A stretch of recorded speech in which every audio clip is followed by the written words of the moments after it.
हम लोग क्या कंसीडर करते हैं कि ये जैसे न्यूक्लियस यहाँ पर रखा हुआ है, किसी एटम के लिए हम क्या बोलते हैं, ये न्यूक्लियस है,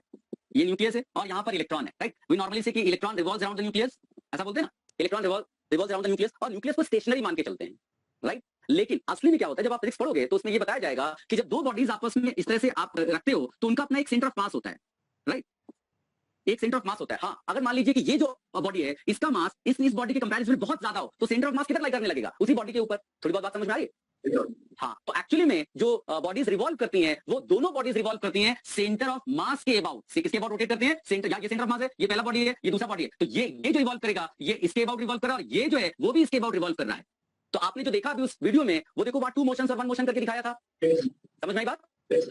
अब होता क्या है कि जो हम लोग एटम में अनफॉर्चुनेटली कंसीडर करके रखते हैं, हम ये मान लेते हैं कि ये जो न्यूक्लियस है ये स्टेशनरी है और इलेक्ट्रॉन रिवॉल्व कर रहा है। ये सही हो जाएगा अगर न्यूक्लियस का जो मास है वो बहुत ज्यादा हो, मानते हो कि नहीं? लेकिन अगर जो लाइटर एलिमेंट्स हैं जैसे हाइड्रोजन हो गया या हीलियम आयन, जिनके लिए बोर्स थियरी बनाई गई थी, उनमें जैसे हाइड्रोजन में एक इलेक्ट्रॉन और एक प्रोटॉन आप लेकर चल रहे हो, तो एक इलेक्ट्रॉन और एक प्रोटॉन आप लेकर चल रहे हो तो आप ये कंसीडर नहीं कर सकते स्टेशनरी, आपको ये कंसीडर करना ही पड़ेगा कि दोनों जो है सेंटर ऑफ मास के अबाउट रिवॉल्व कर रहे हैं। क्या थोड़ी बहुत बात समझ में आ रही है? बहुत हैवी नहीं है एटम, तो उनमें आप ऐसा कंसीडर नहीं कर सकते हैं। अब आप जितने भी आपने क्वेश्चंस ये फॉर्मुलाज डिराइव किए हैं, जैसे थोड़ी देर पहले देखो अभी रिडबर्ग कांस्टेंट वाला किया था ना हमने, 1 by लैम्डा और यहाँ पर r z square 1 upon n1 square minus 1 upon n2 square, ये जो रिडबर्ग कांस्टेंट है, इस रिडबर्ग कांस्टेंट को जाकर देखो अपने नोट्स में, अभी वो वाला फॉर्मुला देखना जिसमें मास ऑफ इलेक्ट्रॉन इन्वॉल्व हुआ है, जो m e to the power 4, वो वाले को देखो बेटा, देखो मिला m e to the power 4 8 epsilon not square h cube c, can you see that? हाँ, तो वो फॉर्मूला जब आप यू देखोगे तो उसमें क्लैरिटी से पता चल रहा है कि वहां पर जो मास ऑफ इलेक्ट्रॉन देखो इन्वॉल्व है, दिख रहा है? Yes, हाँ, तो फिजिक्स में आगे चल के आप पढ़ोगे ये चीज कि अगर मान लीजिए ऐसा 2 मोशन है, ये पहला बॉडी है, ये दूसरा बॉडी है, दोनों जो है सेंटर ऑफ मास के अबाउट रिवॉल्व कर रहे हैं, ये सही चीज है। लेकिन अगर आप इसको इसमें कन्वर्ट करना चाहोगे, यानी if you want to convert this 2 motion into 1 motion, that means you want to keep this nucleus या one body as stationary body, तो क्या करना पड़ेगा, ये जो मास है इसका वो थोड़ा सा आप रिड्यूस करते हैं और वो जो रिड्यूस मास की वैल्यू है उसको म्यू से रिप्रेजेंट करते हैं। जैसे इस केस में, जैसे यहाँ पर मास ऑफ द न्यूक्लियस मान लेते हैं mn और मास ऑफ इलेक्ट्रॉन मान लेते हैं me, तो एक्चुअली में mn यानी ये न्यूक्लियस और me यानी इलेक्ट्रॉन दोनों सेंटर ऑफ मास के अबाउट रोटेट करे। हो सकता है कि ये r1 डिस्टेंस और ये r2 ले लेते हैं, लेकिन अब हमने क्या किया, हमने कहा है कि नहीं ऐसा करते हैं, ये r2 0 मान लेते हैं और ये मानकर चलते हैं कि इलेक्ट्रॉन जो है वो इसके अबाउट रिवॉल्व कर रहा है न्यूक्लियस के अबाउट, यानी टू मोशन को हम लोग ने 1 मोशन में कंसीडर किया। तो फिजिक्स में आपको वो रिड्यूस मास का कॉन्सेप्ट बताएंगे, उसमें क्या होता है कि जैसे आप यहाँ पर देखोगे मास ऑफ इलेक्ट्रॉन और यहाँ पर लिखेंगे मास ऑफ न्यूक्लियस अपॉन यहाँ पर आएगा mass of electron plus mass of nucleus. आप जरा इसको थोड़ा सा, क्योंकि हमने फॉर्मुला डिराइव नहीं किया है, फॉर्मुला डिराइव नहीं किया तो हम लोग केवल इसको एनालाइज कर पाएंगे। इसकी एनालिसिस देखो, अगर मान लीजिए कि न्यूक्लियस का मास इलेक्ट्रॉन के मास से बहुत ज्यादा है तो क्या मैं इस me को mn के कंपैरिजन में निगलेक्ट कर सकता हूं?